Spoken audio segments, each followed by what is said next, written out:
Bom dia, amada Igreja do Senhor, a graça e a paz do nosso Senhor Jesus a todos vocês, irmãos e irmãs, que estão nos assistindo nessa manhã. Estamos conectados pela fé que professamos em Jesus. Distantes fisicamente, mas unidos espiritualmente numa só fé no nosso Senhor Jesus e Salvador. Vamos adorar o Senhor, vamos iniciar o culto nessa manhã lendo um texto da palavra de Deus que se encontra no livro de Salmos, capítulo de número 66. Nós vamos ler os 8 primeiros versículos. Acompanhe comigo no texto que vai aparecer na sua tela. Celebrai com júbilo a Deus todas as terras, cantai a glória do seu nome, dai glória ao seu louvor.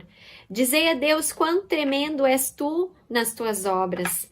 Pela grandeza do teu poder, se submeterão a ti os teus inimigos. Todos os moradores da terra te adorarão e te cantarão o teu nome. Vinde e vede as obras de Deus, é tremendo nos seus feitos para com os filhos dos homens. Converteu o mar em terra seca, passaram o rio a pé, ali nos alegramos nele. Ele domina eternamente pelo seu poder, os seus olhos estão sobre as nações, não se exaltem os rebeldes. Bendizei, povos, ao nosso Deus, e fazei ouvir a voz do seu louvor. Graças a Deus pela sua palavra, que possamos cantar, que possamos bendizer e celebrar com júbilo, com alegria, o nome do nosso Deus. Oremos. Pai, graças te damos por essa manhã. Graças te damos pela vida de cada irmão e de cada irmã que está nos assistindo. Senhor, que o teu Santo Espírito, ó Deus, possa ministrar aos nossos corações e às nossas mentes nessa manhã. Pai, que pelo poder que há no teu nome, as nossas casas, as nossas vidas sejam visitadas pelo Senhor, ó Pai. Ó Deus, como é bom celebrarmos e adorarmos o Senhor. Ó Deus, esse é um privilégio que nós temos, ó Deus, como teus filhos e filhas, de louvarmos e de bendizermos o teu nome, ó Pai. Ó Deus, seja engrandecido nessa manhã através dos nossos lábios, através dos nossos corações. Mas também te pedimos, ó Deus, fala conosco de uma maneira muito especial aos nossos corações. Trabalha nas nossas vidas, transforma, ó Deus, o nosso coração, a nossa mente, ó Deus. Em nome de Jesus, ó Pai, nós dizemos que precisamos de Ti, dependemos do Senhor, ó Pai. Que cada canção que nós entoarmos suba, ó Deus, como um aroma suave e agradável a Ti. Essa é a nossa oração, em nome de Jesus. Amém. Vamos louvar ao Senhor.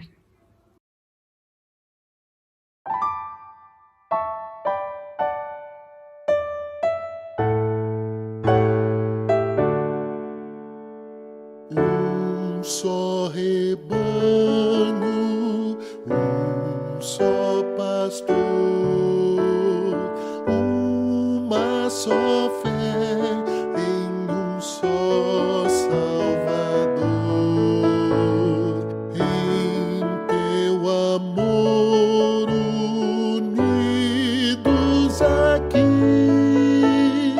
no mesmo Espírito vamos a Ti, no mesmo Espírito vamos a Ti. Só rebanho, só pastor, fruto, ó Senhor, desse teu grande amor.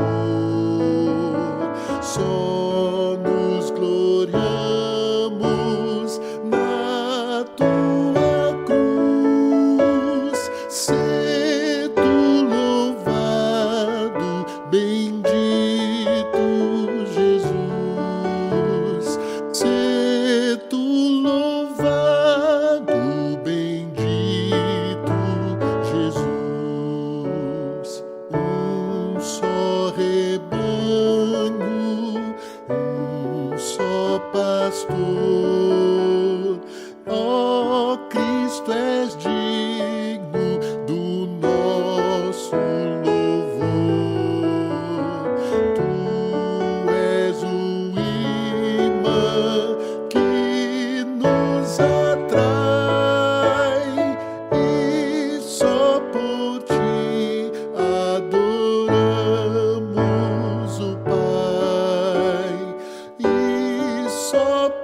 ti adoramos o Pai.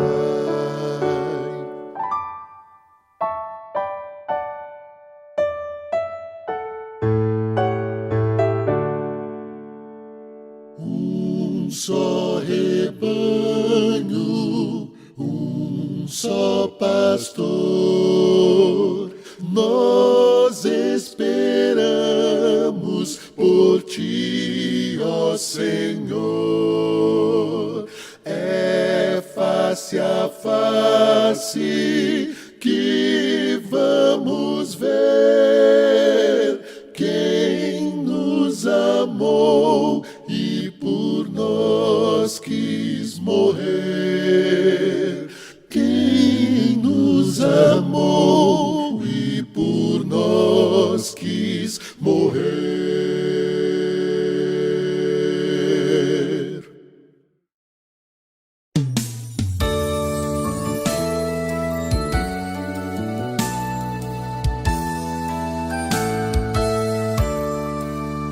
Se na família está Jesus, é feliz o lar, é feliz o lar, é feliz o lar. Se na família está Jesus, é feliz o lar, é feliz o lar. Se na família está Jesus, é feliz o lar, é feliz o lar, é feliz o lar. Se na família está Jesus, é feliz o lar, é feliz o lar.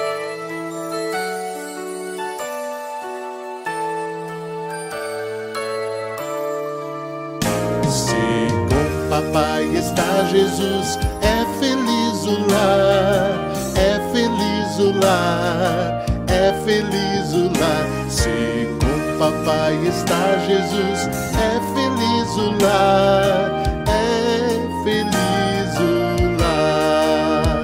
Se com o irmão está Jesus, é feliz o lar, é feliz o lar, é feliz o lar. Se com o irmão está Jesus, é feliz o lar, é feliz o lar, é feliz o lar, é feliz o lar,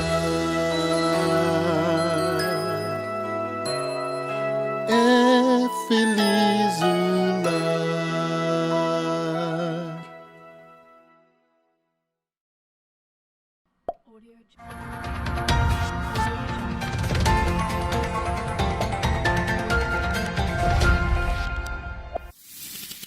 Queremos avisar os irmãos que no próximo domingo nós celebraremos a Ceia do Senhor, nosso culto online, às 10h30.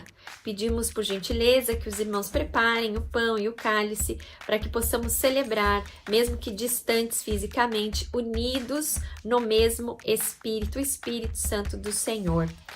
Nós vamos celebrar nas nossas casas. Queremos informar os irmãos que o Conselho está atento a todas as notícias que têm circulado. E assim que for possível um retorno presencial, nós avisaremos por meio das nossas redes sociais. Estejamos em oração por esse momento e para que possamos agir segundo o Espírito Santo de Deus. Então, no próximo domingo, celebraremos a Ceia do Senhor. A Primeira IPIC tem uma rede de apoio emocional e espiritual. Mesmo neste período de isolamento social, continuamos unidos em um só coração. Ligue para 991974009. Temos uma equipe pronta para te ouvir, aconselhar e orar por sua vida. Em momentos em que o abraço está vetado, uma ligação pode aquecer seu coração. Estamos na segunda fase de arrecadação da campanha A Partir do Pão. No momento, a campanha tem 15 famílias inscritas que precisam de cesta básica. Cada cesta tem um valor de R$100. O objetivo este mês é arrecadar R$600. Você pode doar o valor que se sentir mais confortável. A segunda fase da arrecadação encerra no dia 5 de junho. Envie o comprovante de doação em um dos 2 números de WhatsApp que está aparecendo na sua tela. Participe desta corrente de amor. Lembrando que a campanha A Partir do Pão se estenderá nos próximos meses por tempo indeterminado.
Parabéns pra você nessa data querida.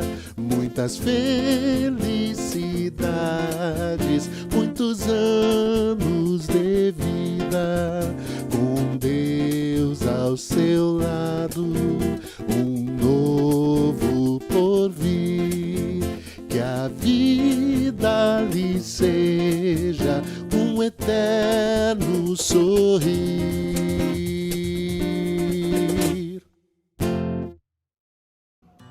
Esse é o momento que nós honramos ao nosso Deus, através dos nossos dízimos, das nossas ofertas, os dízimos e ofertas ao Senhor. Nós devolvemos a Ele parte do que Ele tem trazido às nossas casas, às nossas mãos.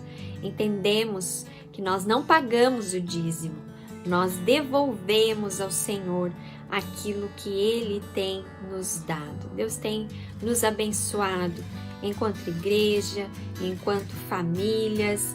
Eu tenho certeza que a provisão do Senhor tem chegado à sua casa. E graças a Deus, porque Ele é um Deus fiel, é um Deus que se mantém fiel a nós, os seus filhos. Palavra do Senhor para esse momento, Salmo 117 diz assim: Louvai ao Senhor todas as nações, louvai-o todos os povos, porque a sua benignidade é grande para conosco. E a verdade do Senhor dura para sempre. Louvai ao Senhor. Que possamos louvar e bendizer o nosso Deus, através dos nossos dízimos, através das nossas ofertas. Vamos orar? Louvado seja o teu grande nome, ó Pai. Te agradecemos pela tua fidelidade, pela tua provisão, pelo teu cuidado, na vida de cada irmão, na vida de cada irmã. Oramos, ó Deus, pelo emprego desse meu irmão e dessa minha irmã. Oramos, ó Deus, para que o Senhor derrame as tuas incontáveis bênçãos sobre a vida, sobre a casa, sobre a família de cada irmão e de cada irmã. Te louvamos, ó Deus, porque tu és um Deus fiel e provedor. E em Ti, ó Deus, está a nossa confiança, em Ti está a nossa esperança. Continua, ó Deus, nos sustentando de todas as formas. Consagramos, ó Deus, esses dízimos, essas ofertas para o Senhor. Louvado e engrandecido seja o Teu nome. Essa é a nossa oração, em nome de Jesus. Amém. Amém.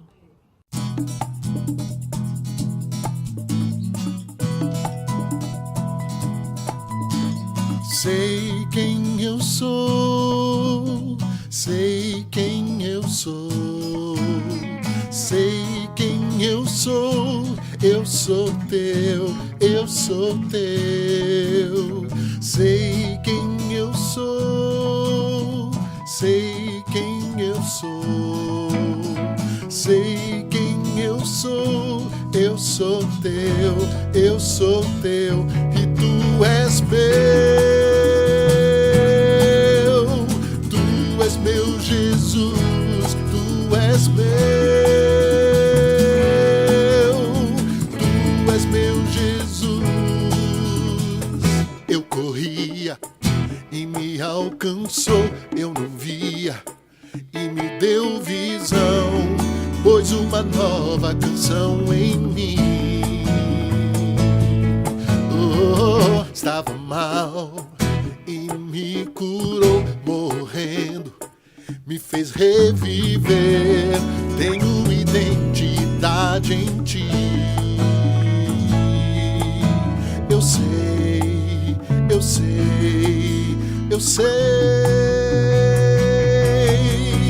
Sei quem eu sou, sei quem eu sou, sei quem eu sou. Eu sou teu, eu sou teu. Sei quem eu sou, sei quem eu sou, sei quem eu sou. Eu sou teu, eu sou teu, e tu és meu.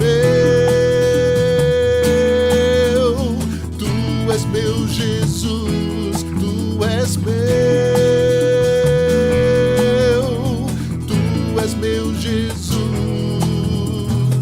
Eu corria e me alcançou, eu não via e me deu visão, pôs uma nova canção em mim. Oh, estava mal e me curou, morrendo, me fez reviver. Tenho identidade em ti. Eu sei, eu sei, eu sei. Sei quem eu sou, sei quem eu sou, sei quem eu sou. Eu sou teu, eu sou teu. Sei quem eu sou, sei quem eu sou, sei quem eu sou. Eu sou teu, eu sou teu, e tu és meu. Tu és meu Jesus, tu és meu. Tu és meu Jesus.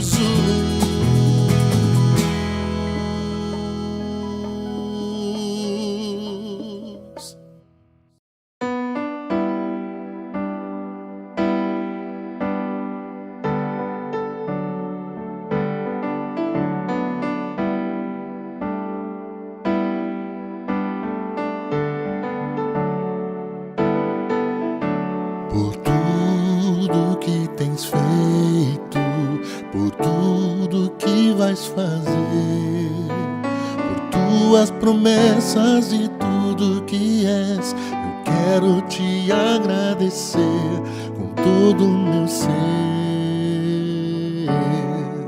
Te agradeço, meu Senhor. Te agradeço, meu Senhor. Te agradeço por me libertar e salvar, por ter morrido em meu lugar. Te agradeço, Jesus, te agradeço. Eu te agradeço, te agradeço.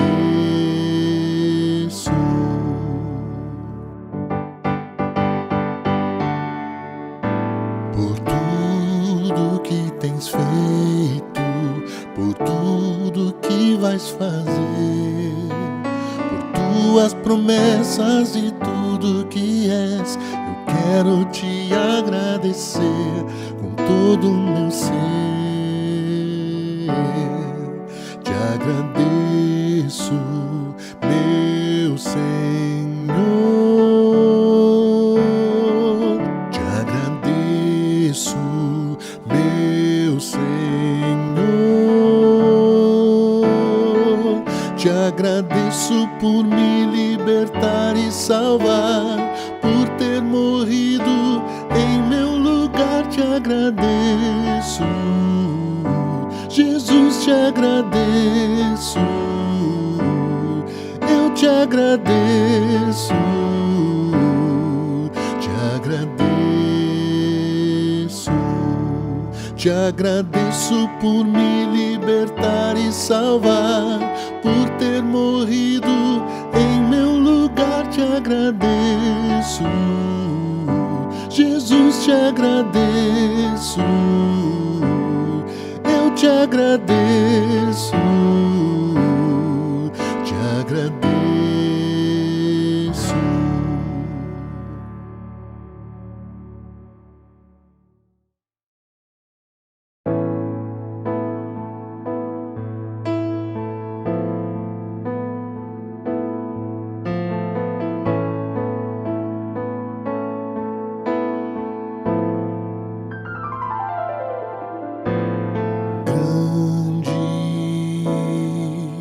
É o Senhor e muito digno de louvor.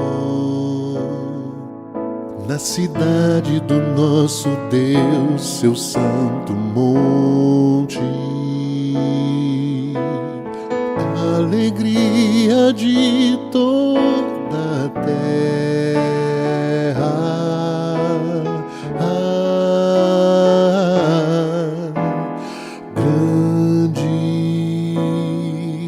É o Senhor em quem nós temos a vitória, que nos ajuda contra o inimigo.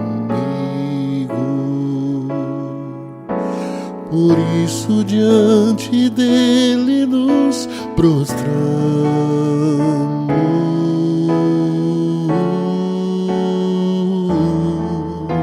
Queremos o teu nome engrandecer e agradecer-te por tua obra em nossas vidas. Confiamos em teu infinito amor, pois só tu és um Deus eterno sobre toda a terra e céu.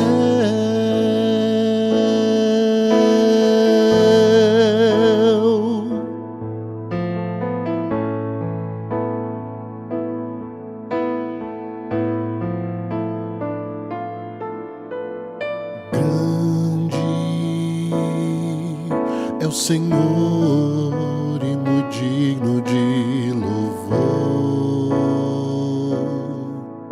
Na cidade do nosso Deus, seu santo monte, a alegria de toda a terra.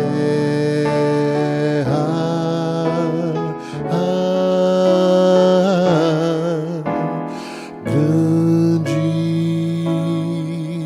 é o Senhor em quem nós temos a vitória e que nos ajuda contra o inimigo. Por isso diante dele nos prostramos.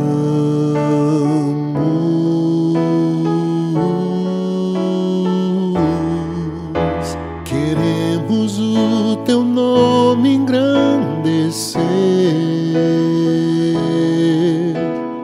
e agradecer-te por tua obra em nossas vidas. Confiamos em teu infinito amor, pois só tu és um Deus eterno sobre toda a terra e céu.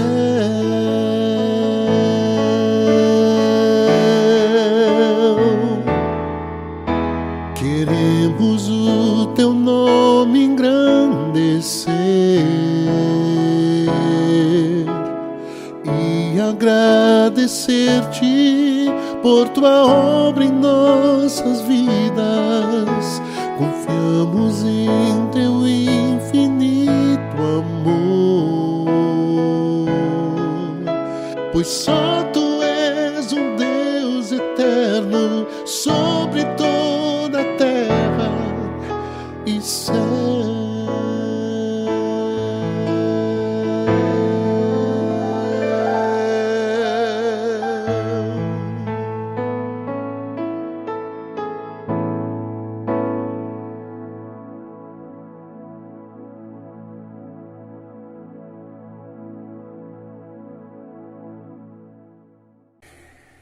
Prezados irmãos e irmãs, quero, antes de transmitir a mensagem da Palavra de Deus, expressar a minha gratidão pelo interesse, pelas orações dos irmãos, pela recuperação da minha saúde.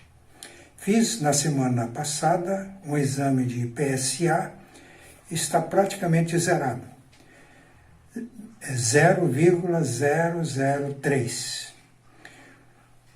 O médico nem prescreveu radioterapia. Creio que estamos no caminho de uma recuperação. Muito obrigado pelo interesse e pelas orações dos irmãos. Nós estamos refletindo sobre o tema Uma Família Normal. A pastora Priscila disse no domingo próximo passado que hoje o tema seria uma família cheia do Espírito Santo. No entanto, enquanto preparava a mensagem, mudei o título da mensagem. Trajetória de uma família normal. Nós vamos relembrar alguns pontos importantes das mensagens que já foram transmitidas e vamos concluir hoje esta série. E no primeiro domingo de junho começaremos outra série de mensagens sobre outro tema. Trajetória de uma família normal.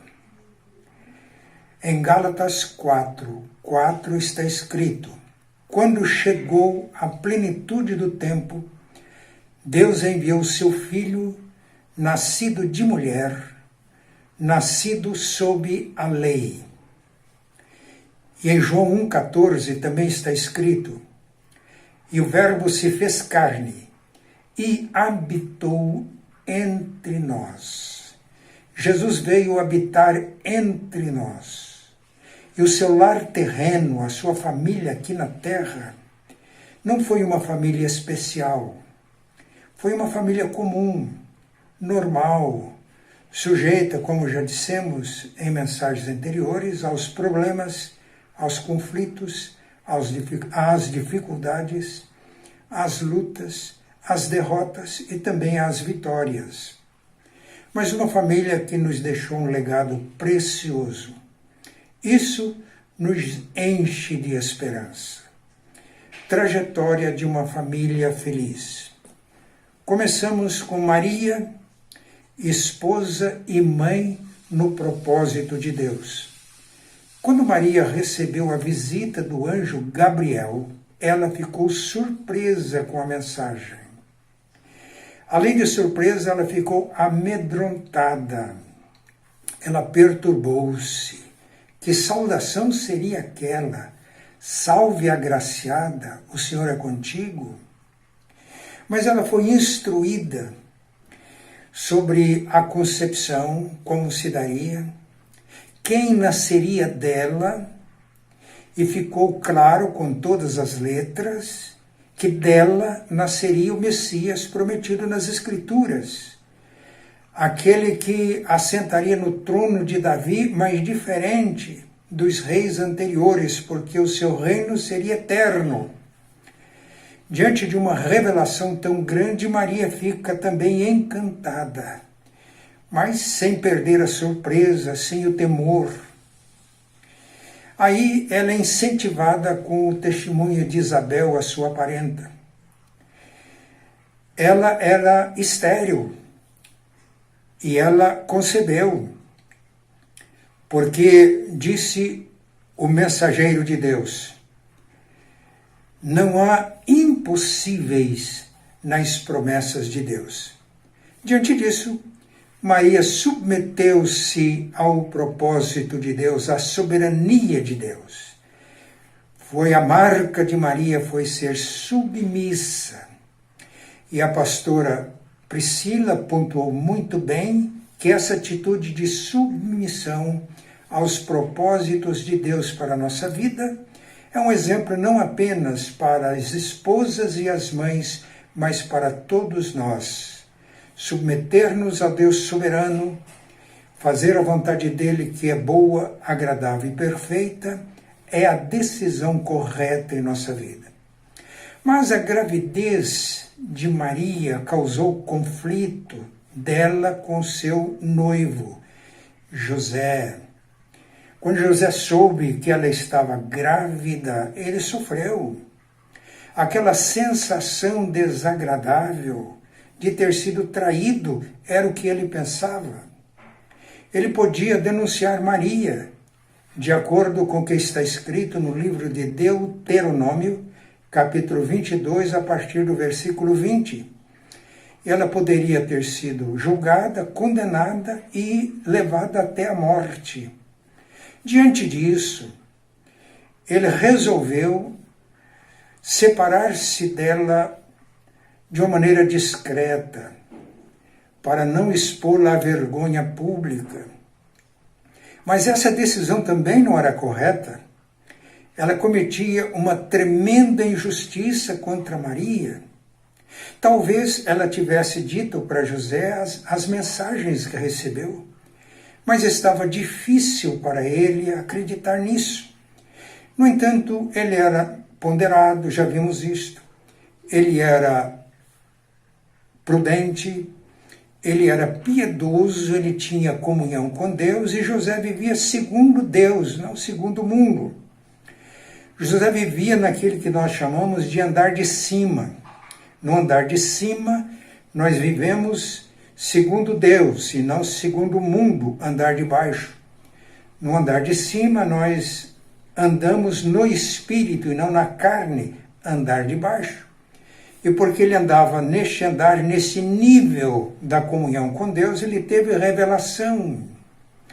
E a revelação confirmou tudo aquilo que tinha sido dito a Maria. É assim que nós aferimos as profecias. Às vezes, nós não entendemos o recado de Deus, a mensagem de Deus de pronto. Mas é necessário reflexão, ponderação, oração e de, pela graça, nos elevarmos do nível do mundo, da carne, para o nível de Deus, o nível do Espírito, para que possamos receber revelação, orientações claras e precisas de Deus. Diante desta revelação, ele não teve mais dúvida. Recebeu Maria, casou-se com ela. Houve o casamento. Esse casamento de José e Maria, depois de superado o conflito, depois de ter evitado um divórcio, e casais crentes, quando vivem no andar de cima, quando vivem segundo Deus e não segundo o mundo, quando andam no espírito e não na carne, superam os conflitos e evitam a separação e evitam o divórcio. Que Deus abençoe aqueles que nos ouvem, que porventura estejam enfrentando conflitos, dificuldades nessa área. Eu sei que é uma área sensível e muitas vezes precisa de ajuda, mas quando nós vemos as coisas da perspectiva de Deus e seguimos as instruções e as diretrizes de Deus, nós encontramos solução para isso. E o casamento e o bom relacionamento conjugal é condição necessária para que os filhos tenham um ambiente seguro onde eles possam se desenvolver, e foi assim que aconteceu com José.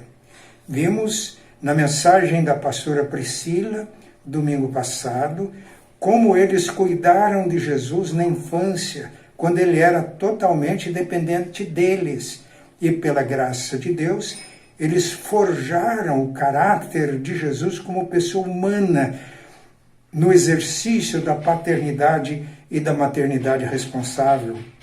Livraram o filho de ser morto pelas ânsias assassinas de Herodes, fugindo de uma maneira difícil para o Egito por orientação divina. Voltando do Egito e indo para Nazaré, tendo fixado a sua residência lá. Vimos também, na mensagem de domingo passado, como eles foram sensíveis para na adolescência, apesar de terem dificuldade para entender algumas coisas, como nós temos hoje. Por isso, algumas pessoas falam de uma maneira pejorativa que adolescente é aborrecente. Isto é horrível, é uma fase interessante, uma fase muito importante, porque o filho ele vai alcançando liberdade na medida em que ele pode ser responsável. Isso prepara para a vida, isso prepara para a missão, para o exercício da vocação que Deus tem. Os pais de Jesus, Maria e José, fizeram isso muito bem e prepararam os seus filhos, o seu filho para a missão. Que privilégio, que bênção! Por isso a Bíblia diz que os filhos são herança do Senhor.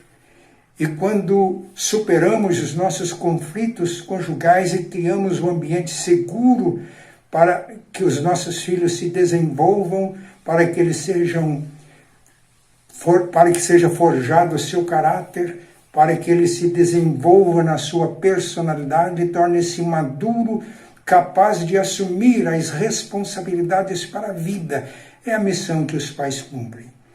Então é a fase da independência, adolescência, juventude. Vimos que a última fase é da interdependência, a fase de adulto, quando pais e filhos se relacionam como adulto. E agora nós estamos chegando praticamente naquilo que seria a mensagem de hoje. A família de Jesus, os relacionamentos de Jesus com os seus irmãos. Jesus foi um filho submisso e foi um irmão abençoador. A Bíblia diz que José não teve relações com Maria enquanto não nasceu Jesus, que era o primogênito da casa. Depois eles viveram naturalmente como um casal. A Bíblia oferece poucas informações a respeito dos irmãos de Jesus. Nenhuma informação das relações ou na infância, quando adolescentes, jovens, mas nós temos algumas informações quando já eram adultos. E essa é a fase da interdependência, quando a boa educação recebida no lar vai refletir nesta fase da vida. Quando na família os adultos se relacionam de uma forma responsável e se ajudam uns aos outros com respeito e com responsabilidade. O que sabemos sobre os irmãos de Jesus está no Evangelho de Mateus, capítulo 13, a partir do versículo 54. Sabemos que Jesus era filho de um carpinteiro, que ele tinha os irmãos cujos nomes foram mencionados, Tiago, José, Simeão e Judas. E fala também de irmãs. Os nomes não são mencionados, mas pelo menos duas irmãs, porque está no plural, irmãs. O relacionamento que nós percebemos na Bíblia de Jesus, no Novo Testamento, de Jesus com os seus irmãos, nós temos no livro de Marcos, capítulo 3, a partir do versículo 20. O texto diz que as atividades de Jesus agora, ele já estava em pleno exercício do seu ministério, eram tão intensas que ele e os seus discípulos não tinham tempo para comer. Então os seus parentes chegaram à conclusão que ele estava fora de si e saíram para prender Jesus. E quando nós chegamos no versículo 31, está escrito que eles chegaram à casa onde Jesus estava. E aí diz quais eram os parentes: Maria e os irmãos de Jesus. Maria e os seus filhos, irmãos de Jesus, estavam entendendo que Jesus estava fora de si, que Jesus estava maluco. Eles estavam preocupados, estavam apavorados com o que estava acontecendo. E não era por menos, quando a gente lê depois do versículo 21 de Marcos 3, escribas, fariseus, líderes religiosos, escribas eram doutores da lei, eram os teólogos da época, desceram até Nazaré. E é provável que eles tenham sido chamados e que as pessoas fizesse uma consulta teológica a respeito de Jesus o Nazareno. E agora essas autoridades religiosas concluíram que ele não estava apenas fora de si, maluco, desequilibrado mentalmente, mas ele estava endemoniado. E não era qualquer demônio.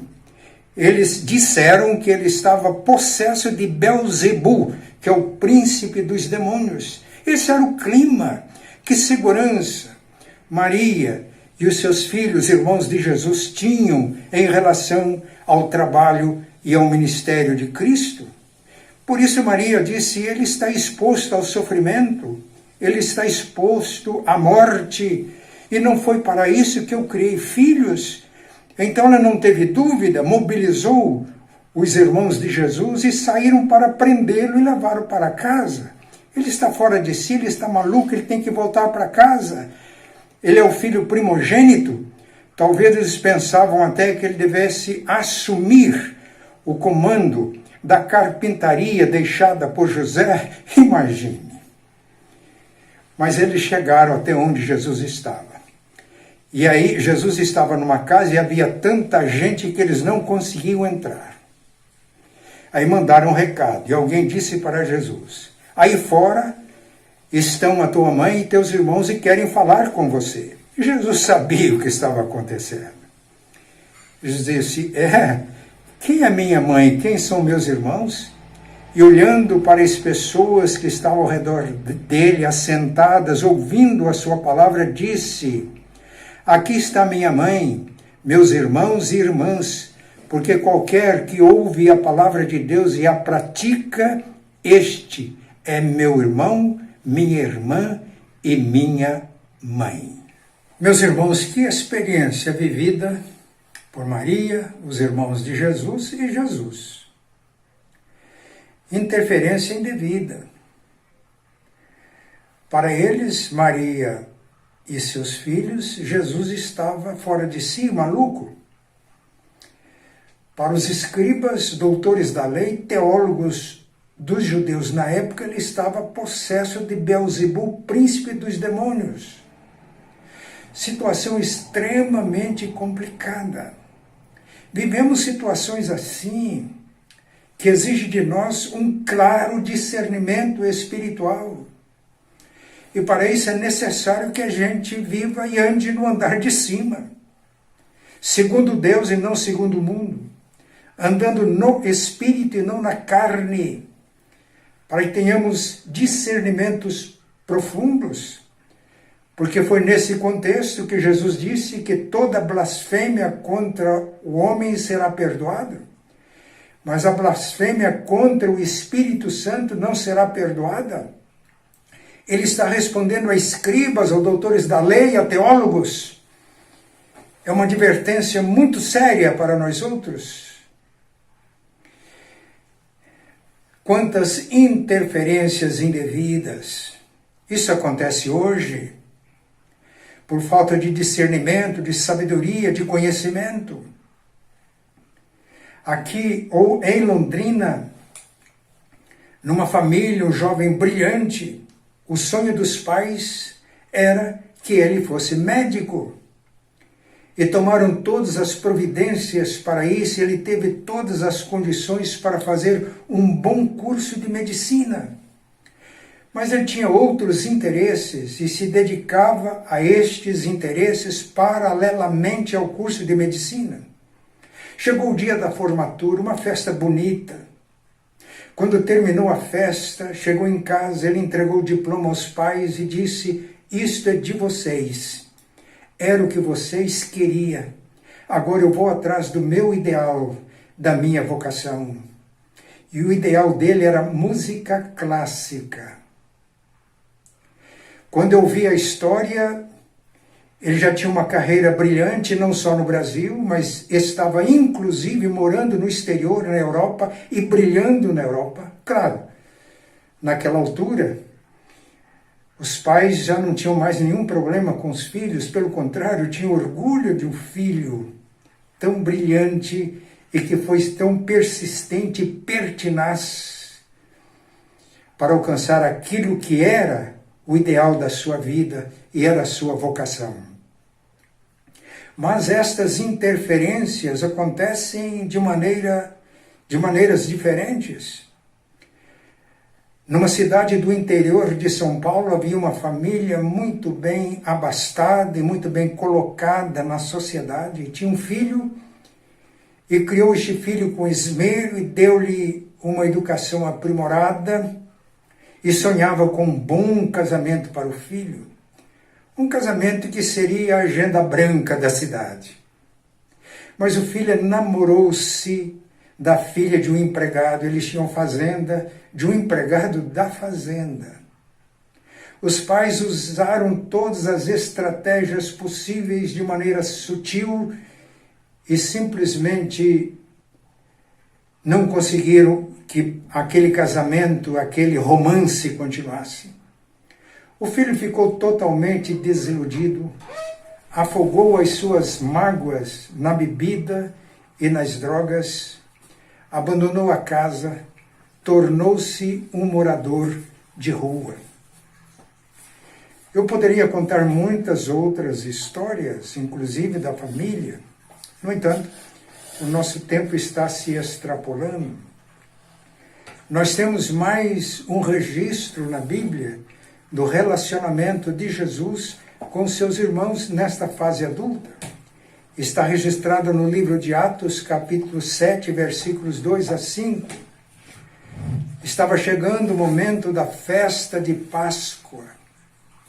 E os irmãos disseram para Jesus de forma irônica: já que você faz todas estas coisas, eles eram testemunhas das coisas que Jesus fazia, dos milagres que Jesus fazia, dos ensinos de Jesus que orientavam e reorientavam a vida de tantas pessoas.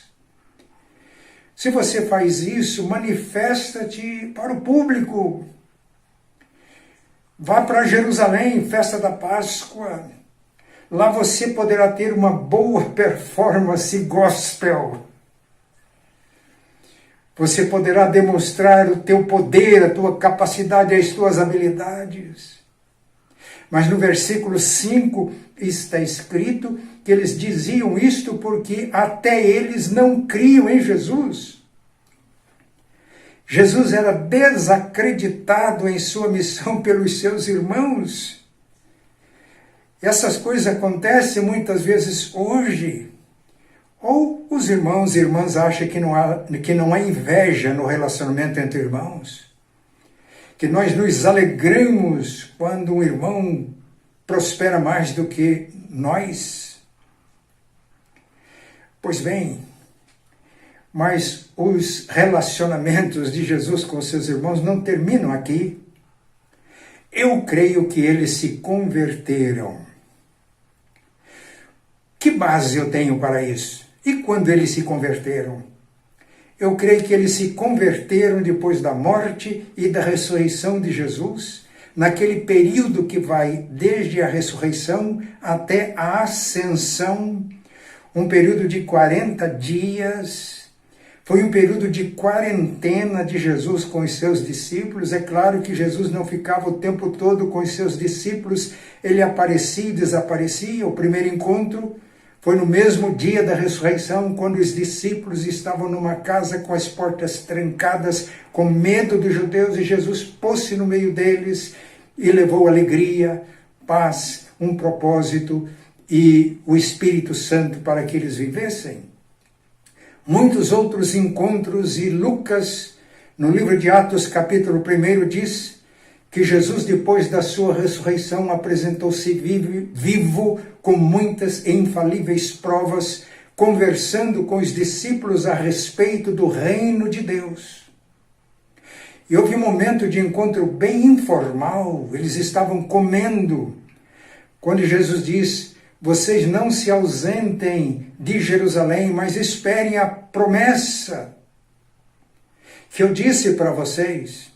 Porque João, na verdade, batizou com água, mas vocês serão batizados com o Espírito Santo não muito depois desses dias.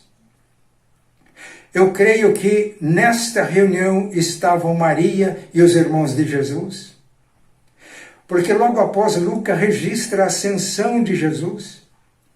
E eu creio que Maria e os irmãos estavam também na ascensão e contemplaram Jesus subindo para ser glorificado à direita do Pai. Por que creio assim? Porque as Escrituras dizem, o livro de Atos diz, que logo após a ascensão eles voltaram do Monte Olival para Jerusalém. Isso está em Atos 1, 12 a 14. E foram ao cenáculo, subiram ao cenáculo. O cenáculo era um espaço grande de uma residência, geralmente no andar superior. A tradição afirma que era a casa de Maria, mãe de João Marcos. De fato, em Atos 12, quando Pedro saiu da prisão, ele foi para a casa de Maria, João Marcos, e lá os irmãos estavam reunidos. Estudos mostram que ela era abastada e tinha uma casa grande onde os irmãos se reuniam nesta fase. E o texto diz que eles estavam no cenáculo com os apóstolos, e cita o nome de todos, mas além dos apóstolos, estava com Maria, outras mulheres, e preste atenção, Maria, mãe de Jesus, e os irmãos de Jesus. E o texto é claro, e perseveravam unânimes em oração. Perseveraram até quando? Jesus foi claro. Ele está registrado em Lucas 24. Permaneçam em Jerusalém até que do alto vocês sejam revestidos de poder. E neste último encontro registrado por Lucas em Atos capítulo 1, ele diz: aguardem o cumprimento da promessa do Pai, o qual disse Jesus: vocês ouviram de mim, sereis batizados com o Espírito Santo. Então eu creio que eles permaneceram, e este cenáculo abrigou os discípulos naquela fase de transição, uma fase difícil. Continuando lendo o capítulo 1 de Atos, percebemos que a assembleia, a congregação, o grupo de discípulos que permaneceram fiel após a morte e a ressurreição de Jesus, compunha-se de cerca de 120 irmãos. E quando chegou o dia de Pentecostes, 10 dias depois da ascensão, a Bíblia diz que eles estavam reunidos no mesmo lugar. E o texto de Atos 2 deixa claro que era uma casa, não era o templo. Quando de repente veio do céu um som como de um vento impetuoso que encheu toda a casa. Foram vistas línguas como de fogo pousando sobre cada um deles. Não ficou ninguém de fora. E todos ficaram cheios do Espírito Santo. Eu tenho razões para crer que Maria e os irmãos de Jesus foram salvos por Jesus. E ele agora que foi considerado um maluco, ele que foi desacreditado em sua missão, ele torna-se o Senhor e Salvador da sua família. Maria e os seus filhos, irmãos de Jesus, foram cheios do Espírito Santo. Nós vamos prosseguir. No mês de junho, nosso tema será Igreja, Comunidade do Reino de Deus. No primeiro domingo, junho, Igreja, Comunidade do Espírito Santo. Segundo domingo, Igreja, Comunidade Cristocêntrica. No terceiro domingo, Igreja, Comunidade Comprometida. E no último domingo, Igreja, Comunidade do Reino em comunidades de base. Quando nós lemos lá em Marcos 3, quando a família biológica de Jesus estava à porta da casa com o objetivo de prendê-lo e levá-lo para casa, ele disse de maneira clara: todo aquele que ouve a minha palavra e obedece, este é meu irmão, irmã e mãe. Então existe uma família, existe uma comunidade que está ligada não pelo sangue humano, mas uma família, uma comunidade que está ligada, unida pelo sangue de Cristo, vertido na cruz do Calvário.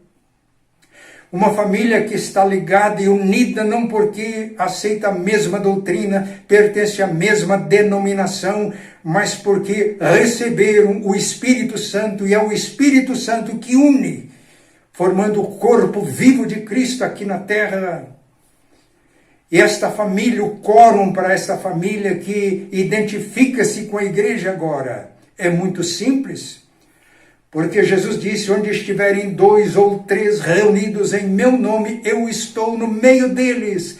A presença de Jesus, o poder de Jesus, o propósito de Jesus é que transforma um grupo de 2 ou 3 numa célula viva do corpo de Cristo. Este é o fundamento para a visão que Deus deu à liderança da nossa igreja. Uma igreja, comunidade do reino, vivendo e servindo em comunidades de base que demos o nome de células. Que Deus nos ajude. Nós vamos retomar o tema, mas percebemos que Jesus alcançou a salvação de toda a sua família, com uma família comum, uma família natural, uma família que enfrentou lutas, desafios, problemas, dificuldades, conflitos, lutas, derrotas, vitórias. Essa família toda foi salva e foi cheia do Espírito Santo. Portanto, há promessas claras nas Escrituras que nós devemos crer nelas para que toda a nossa família seja salva. A primeira promessa está no livro, lá no Antigo Testamento. No Antigo Testamento, Gênesis, a partir do capítulo 6, nos informa que toda a humanidade na época foi salva por intermédio de uma família, a família de Noé. Quando a arca estava pronta, a ordem de Deus foi esta: entra na arca, você e toda a sua família. A família foi salva e nesta família todos nós fomos salvos, a humanidade foi salva. Deus escolheu uma família de Abraão, dessa família constituiu uma nação, para dessa nação enviar o Cristo como Salvador do mundo. Começou com uma família. Quando Pedro faz a mensagem explicando o que tinha acontecido no dia de Pentecostes, ele anuncia Jesus de tal maneira, e não unção do Espírito Santo, que as pessoas que ouviram disseram: varões e irmãos, o que devemos fazer? Pedro respondeu: vocês devem se arrepender, crer e receber o batismo para a remissão de pecados. E aí, vocês vão receber o Espírito Santo que foi derramado hoje. O Espírito Santo, a promessa é para todos aqueles que creem em Jesus. Jesus é o dom do Pai para o mundo, mas o Espírito Santo é o dom, é o presente de Jesus para o crente que crê de fato em Jesus. Arrependei-vos, porque a promessa é para vocês, para os seus filhos e para todos quantos o Senhor nosso Deus chamar. A promessa é para vocês e para seus filhos. E a outra promessa está no livro de Atos, capítulo 16. Quando o carcereiro de Filipos percebeu tudo o que estava acontecendo, o terremoto, as prisões, as portas das prisões sendo abertas, e apavorado ele quis suicidar-se. Paulo e Silas impediram isso, e todo trêmulo aos pés de Paulo e Silas, ele pergunta: que devo fazer, irmãos, para que eu seja salvo? E a resposta deles, Paulo e Silas, foi clara: crê no Senhor Jesus e serás salvo tu e a tua casa. Promessas claras. Que Deus nos ajude. As nossas famílias são famílias comuns. A minha família é uma família comum, é uma família normal. Nós enfrentamos lutas, enfrentamos dificuldades, desafios, conflitos. Mas assim como esta família normal, cuja trajetória chegamos agora ao fim, toda ela foi salva, há promessas nas quais devemos crer para a salvação da nossa família. Mônica, mãe de Santo Agostinho, orou mais de 30 anos pela conversão do filho, que não seguiu o exemplo da mãe, mas do pai, que era devasso.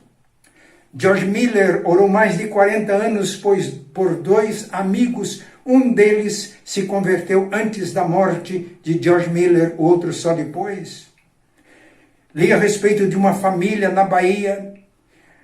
Dois filhos de uma mãe muito piedosa que ensinaram para ele as Escrituras, a salvação em Cristo, com zelo, com cuidado, mas eles, adultos, abandonaram, tornaram-se prósperos, totalmente secularizados. E quando a mãe morreu, eles foram cuidar da partilha dos bens e chegaram à casa onde a mãe morou muitos anos. E quando chegaram ao quarto da mãe, lembraram dos ensinos, das orações, e eles foram profundamente comovidos e entregaram ali as suas vidas a Cristo. O estímulo é para que não desistamos de orar e de buscar a orientação de Deus para vivermos de tal maneira que toda a nossa casa seja salva e seja integrada na família maior, a família de Deus, e possa viver também em comunidades de base, onde há mais aconchego, onde há mais convívio, onde há oportunidade de nós abrirmos o coração, de praticar, por exemplo, Tiago 5,16, confessem os pecados uns aos outros, orem uns pelos outros para que sejam curados. A igreja é uma comunidade terapêutica e, principalmente, a igreja, Reino de Deus, quando vive em comunidades de base, as células, a visão que Deus deu para a liderança da nossa igreja. Voltaremos ao assunto no mês de junho e que Deus abençoe a todos e um bom almoço para todos. Hoje, domingo, nós celebramos o dia do Pentecostes. E o dia do Pentecostes celebra a dádiva do Espírito Santo para a igreja. Na Páscoa, Deus ressuscitou Cristo por meio do seu poder. E no Pentecostes, ele vivificou o corpo de Cristo por meio do envio do Espírito Santo. E o Espírito Santo é uma dádiva para a igreja, porque ele capacita no cumprimento da sua missão, na continuidade da missão de Jesus, até o fim dos tempos. O Espírito consola, conforta, anima, guia, instrui a igreja no cumprimento da sua missão através da presença real de Jesus, através da palavra e do sacramento. O Espírito concede dons para habilitar a igreja no cumprimento da sua missão e proclamar o Evangelho a toda criatura.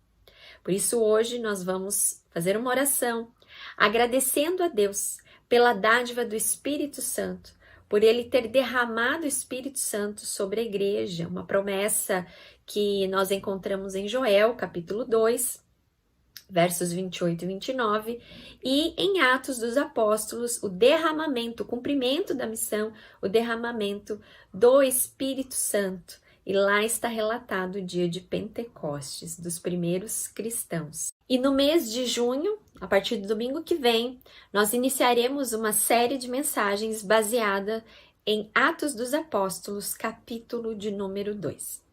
Hoje, além de celebrarmos o Pentecostes, nós vamos também orar e agradecer a Deus por esses 21 dias que nós estivemos em jejum e oração pela pátria. Tenho certeza que para você, como foi para mim também, e para toda a liderança, um momento de esperança, um momento em que nós nos ajoelhamos, nós nos consagramos nas nossas orações e através do jejum à nossa pátria, clamando a Deus o poder do Senhor e o governo soberano do Senhor sobre todas as autoridades, sobre as nossas casas, sobre as nossas famílias, também sobre serviços essenciais produzidos aí pela terra, aquilo que a bênção de Deus através das coisas que chegam à nossa casa. Foi um momento realmente inspirador na presença de Jesus. E nesse momento nós vamos fazer essa entrega a Deus desse período de jejum e oração que fizemos em nossa igreja. Vamos orar? Pai, te agradecemos a Deus por esse domingo, em especial por podermos celebrar como igreja corpo de Cristo. Ó Deus, a descida do Espírito Santo, derramamento do Espírito Santo sobre a igreja, sobre os apóstolos. Ó Deus, o Teu Espírito é que nos guia, precisamos do Teu Espírito sobre nós, sobre a igreja espalhada pela face da terra, ó Pai. Continua, ó Deus, fazendo maravilhas, continua, ó Deus, com o Teu poder sobre nós, assim como o Teu Espírito foi derramado nos apóstolos, ó Pai, e eles cumpriram, ó Deus, proclamaram, ó Deus, através do poder do Espírito Santo, ó Pai, que nós, enquanto igreja, individualmente, homem e mulher, ó Pai, possamos, ó Deus, no cumprimento da nossa missão, proclamar através do Teu Espírito o Evangelho a toda a criatura, ó Pai. Mesmo em meio, ó Deus, aos momentos difíceis que vivemos enquanto mundo, enquanto nação, ó Pai, ó Deus, que o Senhor esteja nos usando para a honra, para a glória do Senhor e através do Teu poder, proclamando esperança, proclamando vida, proclamando renovação, ó Pai, porque o Teu Espírito, Ele vivifica, o Teu Espírito dá vida, o Teu Espírito liberta, ó Pai, e esse Espírito está sobre nós, ó Pai. Ó Deus, usa cada homem, cada mulher, cada criança no corpo de Cristo, ó Deus, para proclamar que Jesus vive, reina e em breve voltará, Pai. Nessa hora, ó Deus, pedimos que o Teu Espírito, que inspirou, ó Deus, os profetas, os apóstolos, ó Deus, que esteja nos guiando através das Escrituras Sagradas, ó Pai. Que como igreja sejamos obedientes e sensíveis à voz do Espírito Santo de Deus, ó Pai. Ó Deus, em nome de Jesus, que o Senhor faça maravilhas na nossa casa, que o Senhor faça maravilhas, ó Deus, na nossa cidade de Curitiba, que o Senhor faça maravilhas, ó Deus, no Brasil e no mundo, ó Deus. Nós precisamos, ó Deus, que o Teu poder seja operado nesses dias, ó Pai. E sabemos, ó Deus, que o Senhor operará e grandes coisas os nossos olhos contemplarão, ó Pai. Porque Teu é o poder, Teu é a glória eternamente, ó Pai. Somos a Tua igreja, Pai. Somos a Tua igreja e precisamos do Teu Espírito para nos guiar, ó Pai. Derrama sabedoria nesses dias, derrama paz, derrama o conforto que vem através do Teu Espírito, ó Pai. Em nome de Jesus, que assim como o Pentecostes foi um marco, ó Deus, na vida dos primeiros cristãos, dos apóstolos, ó Pai, nesse tempo que se chama hoje também, ó Deus, o Teu Espírito Santo, ó Pai, nesse dia de Pentecostes, possa ser um marco na nossa vida, na nossa igreja, ó Deus, no nosso país, no nosso planeta, em nome de Jesus, ó Pai. Sinais e maravilhas, ó Deus, através do Teu Espírito Santo, Pai. Ó Deus, capacita-nos a uma obra e uma obra de poder através do Senhor, ó Pai. Não somos nada sem Ti, ó Deus. Nada podemos sem o Senhor e contamos, ó Deus, com o poder do Teu Espírito sobre nós, ó Pai. Deus, nós também colocamos diante do Senhor o período de jejum e oração que tivemos nesses 21 dias. Entregamos a Ti, ó Deus, o nosso jejum como oferta, como aroma suave e agradável a Ti, Pai. Ó Deus, continua atuando, ó Deus, através das nossas autoridades, através do nosso país. Nós cremos na Tua soberania, nós cremos que o Senhor, ó Deus, é soberano sobre todas as coisas. Ó Deus, que nós tenhamos uma nova história no nosso país. Uma história de justiça, uma história de paz, uma história de amor verdadeiramente que vem do Senhor, ó Pai. Ó Deus, coloca a Tua mão, ó Deus, sobre as nossas autoridades, sobre os nossos governantes, os nossos prefeitos, deputados, ó Pai. Tantas pessoas, ó Deus, que são eleitas, ó Deus, para governar esse país, para governar cidades e estados, ó Pai. Que eles estejam debaixo, ó Deus, da Tua sabedoria, ó Pai, sabendo, ó Deus, que Tu és o justo juiz, ó Pai. Ó Deus, Abençoe nossa nação, ó Pai. Dá-nos dias melhores, dá-nos dias de prosperidade em todos os sentidos, ó Pai. Principalmente no sentido espiritual, ó Pai. Tocando nos corações, quebrantando, e que muitos nesse tempo, ó Pai, se voltem para o Senhor, dizendo: só o Senhor é Deus. E nós como igreja dizemos, ó Pai, Tu és o nosso Senhor, Tu és o nosso Redentor, Tu és o nosso Salvador. Dependemos, ó Deus, de Ti, ó Pai. Como é bom sermos chamados Teus filhos e Tuas filhas, ó Pai. Sabemos que o Senhor caminha conosco e que não estamos desamparados, porque o Teu Espírito está conosco, está sobre nós, está em nós e atua por meio de nós. Essa é a nossa oração, em nome de Jesus. Amém. Que culto abençoado, irmãos. Tenho certeza que Deus falou ao seu coração, assim também como Ele falou ao meu. Compartilhe essa mensagem com alguém, tá bom? Na próxima terça-feira, nós nos encontramos às 3 horas aqui no canal do YouTube da nossa igreja. Nosso encontro com a vida. Estamos orando por uma jornada feliz. Recebam a bênção. Que a graça, o amor de Deus, o nosso Pai, a comunhão, a consolação do Espírito Santo de Deus, repouse sobre a sua vida, sobre a sua família, sobre todo Israel de Deus espalhado na face da terra, hoje e para todos sempre. Amém. Amém. Deus abençoe você. Uma boa semana. Tchau, tchau. Agenda semanal online Primeira IPIC. De segunda a sábado, live de casa em casa ao meio-dia na nossa página do Facebook. Todas as segundas-feiras, live de casa em casa Kids às 11h30 na nossa página do Facebook. Todas as terças-feiras, jejum e oração por uma jornada feliz. A entrega do jejum acontece no culto Encontro com a Vida, todas as terças-feiras, às 15 horas, no nosso canal do YouTube. A Celebra de Jovens está acontecendo todas as terças-feiras, às 19 horas, no Instagram e Facebook do Café IPIC. Todos os domingos, culto de celebração da manhã, às 10h30, no nosso canal do YouTube. Estamos esperando por você!